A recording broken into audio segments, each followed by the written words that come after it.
Hello again, everybody. Welcome to Calimesa Insider. I'm Will Colville, City Manager for the City of Calimesa. And this is the second episode of a four-part series in which we discuss the economic and regulatory realities in which the city operates. Last week, we talked about the long-term financial impacts of three important landmark decisions in the past 45 years: the passage of Proposition 13 in 1978, the redevelopment agencies being eliminated in 2012, and retroactive pension benefits of the late 1990s, early 2000s. And those things have had either a direct or indirect effect on the decisions cities make in other areas, one of which is land use. And regulation of land use is also one of the most critical things that cities and counties do, because it shapes the environment in which we live. It has a direct impact on our community and the surroundings, and one could argue quality of life as well. But of course, we have to balance that with the rights of landowners. And property rights are something that we held very near and dear to our hearts, and it's very important in the hierarchy of our state. The city did do a land use workshop back on April 22nd, 2023. It's available on our YouTube site at cityofcalimesa.net/YouTube. I've also put a link to that workshop in the show notes. So if you want to link directly to that, just check that out. So rather than rehash those kind of things, I want to focus on the evolution of land use in California and then the economic piece of land use decisions. And since this is such an important topic, I'm actually splitting it up into two episodes. Our last episode was pretty long. There's a lot involved with those three elements we talked about last week. So I figured we can split this episode and next week's episode into the land use discussion, and then we'll segue into economic development. So again, this week we're going to focus on the background on how we got to where we are on the land use front from a statewide standpoint. Then we'll talk about the economic factors of land use decisions next week. And that is just another important data point of many that the City Council Planning Commission weigh in making its decisions. And so much of this history is taken from a paper entitled 150 Years of Land Use by James Longton. And I have linked to that in the show notes as well if you want to read that completely. So California, as you probably know, was established as a state on September 9th, 1850. And in the early part of our state's history, and really that of the country, there was not much regulation on land use. At the time, the only public controls on land use and development were based on common law concepts of public nuisance. And as the 1900s roll in, the emergence of progressivism, led by President Theodore Roosevelt and in California, Governor Hiram Johnson, resulted in reforms when it came to land use and many other things that we're not going to get into here, but since we're focusing on land use. Economic development still carried primary importance, but the need to control its abuses became apparent in terms of land use decisions. The country was engaged in a search for order and civility at the time, and it had the faith in the power of scientific planning and administrative control to solve social ills. This attitude ushered in the concept of zoning. And in its original and primary sense, zoning means simply dividing a district or city into districts and applying specific regulations to each district. And that is something that we still practice today.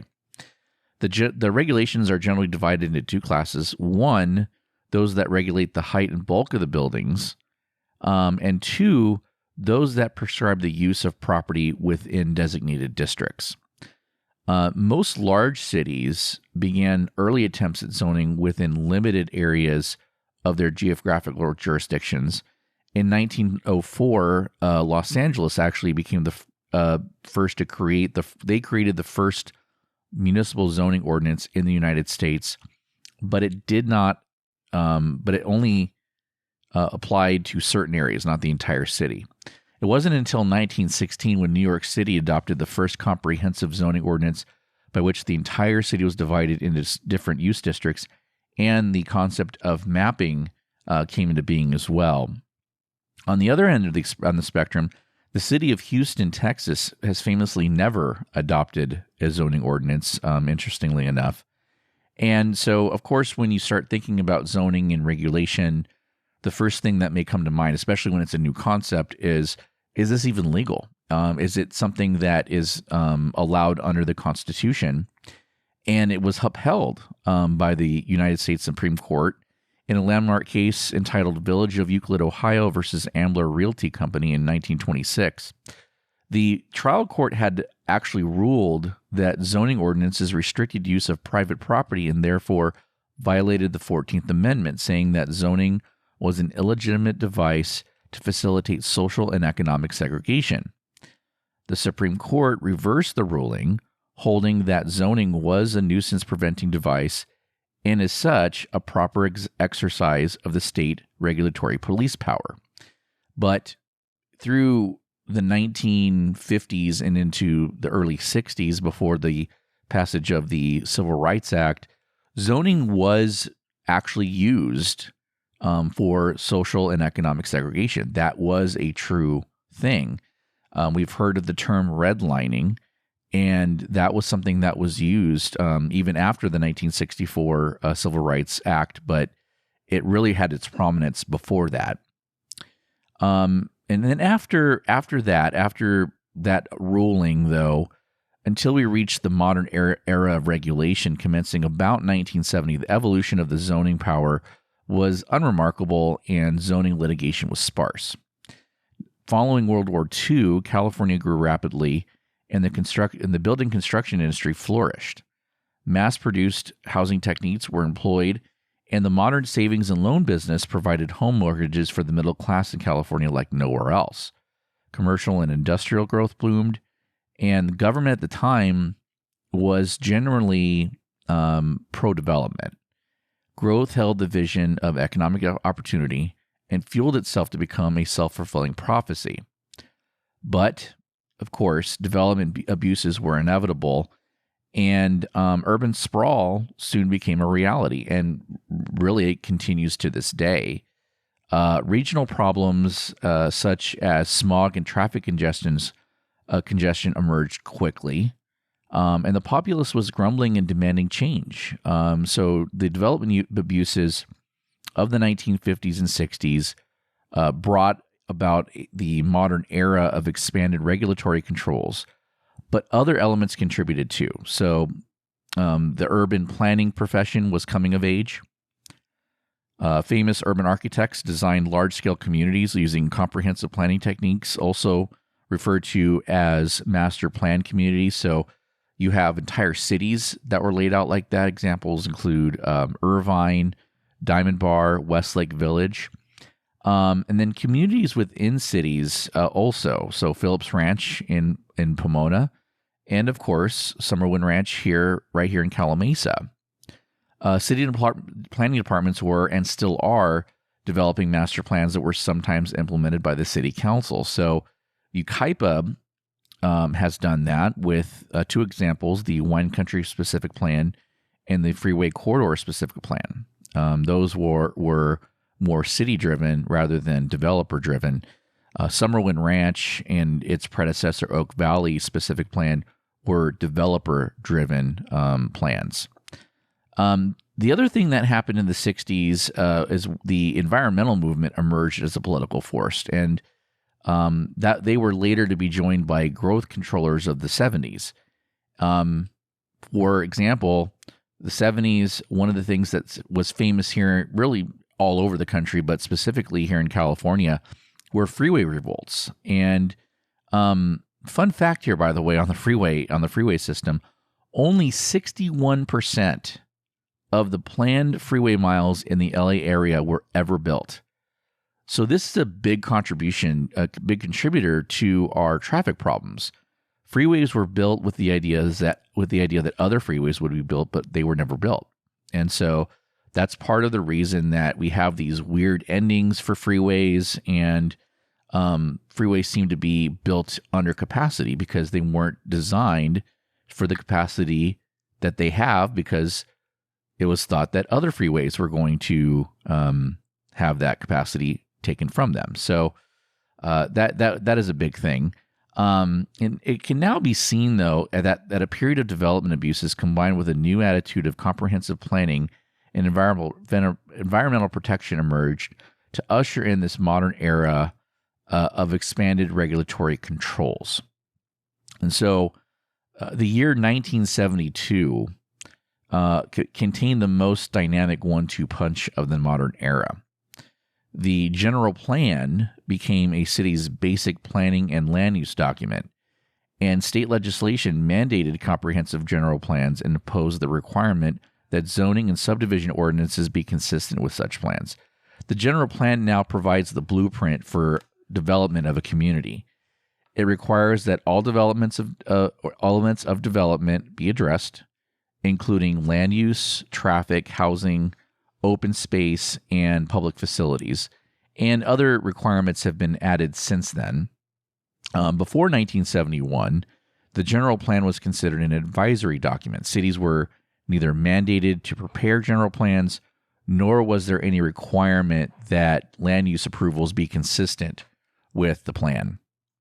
The courts have given powerful interpretation to the general plan, placing it atop the hierarchy of laws regulating land use. Subordinate to the general plan are zoning and other land use laws. This does not mean, however, that the general plan is meant to be static. So, and the law recognizes that. So, for example, updates to the housing element are required every 8 years. But also, just keep in mind the very fact that cities are required to do a general plan by the state, again, asserts the notion that the state does have basically overruling authority over local governments, and that has become a real prevalent thing, as we're going to talk about, I think, in the next episode. The 70s also contained the greatest output of environmental regulation in history. In California, the most potent of them was, of course, the California Environmental Quality Act, or CEQA. It was the first state act patterned after the National Environmental Policy Act, or NEPA.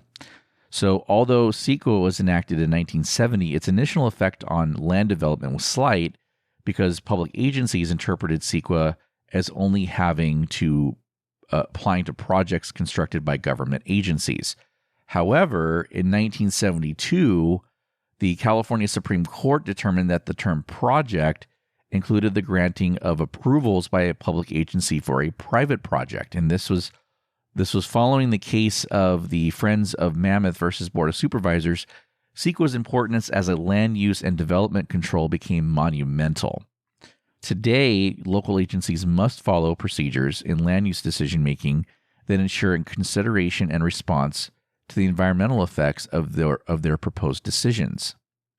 However, it must be remembered that while agencies must follow the procedures of CEQA, and if you don't, a project decision could be invalidated, the environmental impact report, which is the highest level of review you can do, that EIR at its core is a disclosure document, and it doesn't dictate whether or not a project can or should be approved.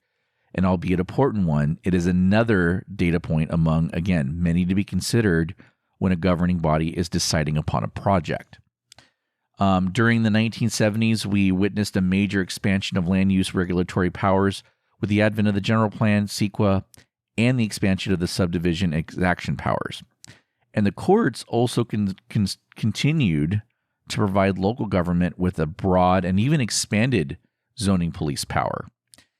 The 1974 U.S. Supreme Court in Village of Bellaterre versus Boras stated, "A quiet place where yards are wide, people few, and motor vehicles restricted are legitimate guidelines in a land use project addressed to family needs.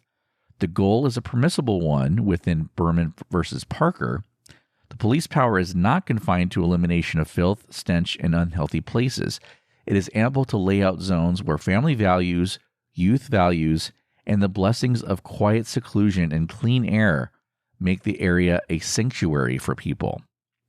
The courts also gave wide deference to public decision makers, noting that it was not the court's function to appraise the wisdom of such decisions, that a city's interest in attempting to preserve the quality of life is one that must be accorded high respect, and that cities must be allowed a reasonable opportunity to experiment with solutions to urban problems. However, as I stated earlier, as we've seen recently, the state has been exercising its supreme power over the decisions of cities, including charter cities, and so far has been winning in challenges to housing mandates.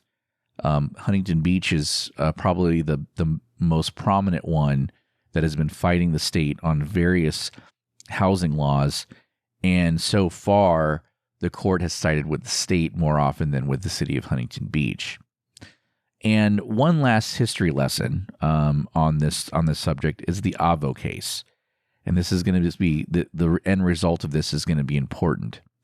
The 1976 California Supreme Court handed another major defeat to landowners and developers in the Avco case. It reaffirmed the common law vested rights rule that a property owner cannot claim a vested right to build out a project without first obtaining a building permit and performing substantial work in good faith reliance upon the permit. So what that means is basically until you get a building permit, if regulations change and your project's no longer permitted, that's too bad. So in this case, Avco owned 8,000 acres of land in Orange County. This is in the Laguna Niguel area, a small portion of which was in the coastal zone when the Coastal Act permit requirement became effective in 1973. At that time, Avco had attained zoning and subdivision approval for a multi-phase planned community project. It had expended about $3 million on infrastructure, about $22 million in today's money, including storm drains and utilities. However, it had not obtained building permits for any unit construction, and that's important. The court held that Avco was subject to the Coastal Act permit requirement and did not have a vested right to proceed despite prior approvals.